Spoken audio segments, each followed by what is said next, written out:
देखो, जो समाज कल्याण छात्रवृत्ति है, जिसे हम उत्तर मैट्रिक छात्रवृत्ति भी कहते हैं, ये जो है राजस्थान जो समाज कल्याण विभाग है उसके द्वारा दी जाती है। और कितनी दी जाती है, तो देखो ये निर्भर करता है कि आपकी कोर्सेज कौन सी है, आपकी बैकग्राउंड कौन सा है, ठीक है, तो उस पर निर्भर करता है। लेकिन ऑन एन एवरेज ये 15,000 से 30,000 के बीच में दी जाती है, ठीक है। जैसे कोई बीएड कर रहा है विद्यार्थी और वो आर्थिक रूप से बहुत पिछड़ा हुआ है, तो गवर्नमेंट को उससे 30,000 रुपये भी दी जा सकती है। किसी को 15,000 रुपये, किसी को 20,000 रुपये, वो विभाग ही निश्चित करता है उसके बारे में। लगभग ऑन एवरेज 15,000 से 30,000 के बीच में दी जाती है, ठीक है।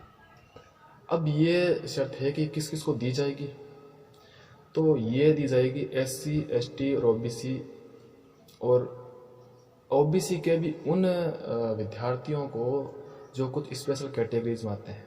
कौन कौन सी कैटेगरी हो, तो पहली कैटेगरी है कि आप BPL में हो, जो आपका राशन कार्ड है वो बिलो पॉवर्टी लाइन BPL का होना चाहिए। APL के छात्रों को ये सहायता नहीं दी जाएगी। दूसरा क्या है, दूसरा है या तो वो विडो हो या परित्यक्ता हो, उनको ये मिल जाएगी।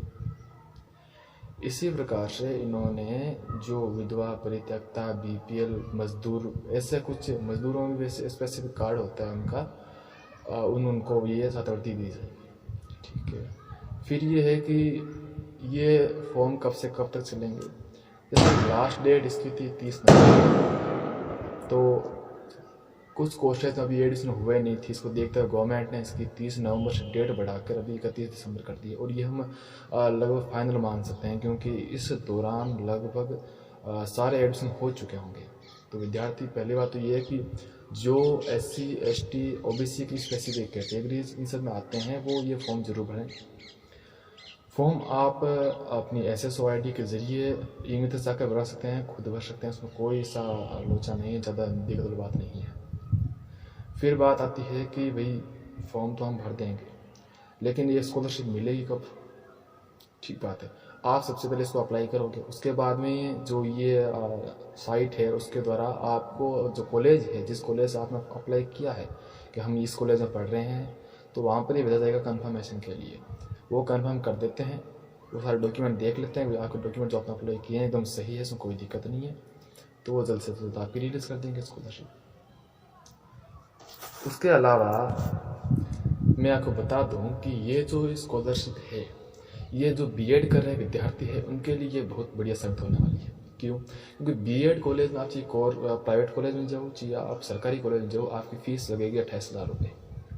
अगर आपने इसके तहत अप्लाई कर रखा है तो आपको 30,000 रुपये तक का पेमेंट वापस मिल सकता है। तो आप जो इस कैटेगरी में आते हैं वो चूकें नहीं। जो विद्यार्थी इस कैटेगरी में नहीं आते हैं, वो अगर स्कॉलरशिप लेना चाहे तो उनके लिए 2 तरह की स्कॉलरशिप और है।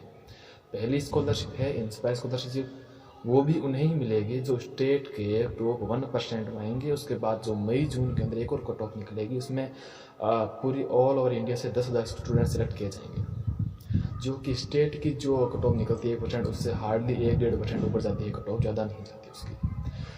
और इस बार जैसे कि हमने बताया कि इस बार 99 लोगों से चली ही गई है, तो इस बार ज़्यादा चांस नहीं है कि उसमें बढ़ोतरी हो। ठीक है, ये भी पढ़ोतरियों के लिए होगी, तो हम क्या करें। तो जो एक स्कॉलरशिप बचती है वो स्कॉलरशिप है मुख्यमंत्री scholarship, CM higher education scholarship. उसमें आपको 5,000 रुपये हर साल मिलते रहेंगे, वो आप अप्लाई कर दीजिए। लेकिन उसके लिए भी शर्त है कि आपके हर साल 60% कम से कम आने चाहिए, अदरवाइज वो बंद हो जाएगी। और ये भी ज़रूरी है कि इन सब स्कॉलरशिप का एक नियम है कि अगर आपने बीच में इसको रेगुलरिटी तोड़ दी तो आपको ये बाद में नहीं दी जाएगी। यानी या तो आपने 60% से कम ले आई किसी साथ, या फिर आप अपनी किसी गलती की वजह से इसको सोल्व नहीं कर पाए किसी दिक्कत को, तो बाद में आपको ये नहीं दी जाएगी।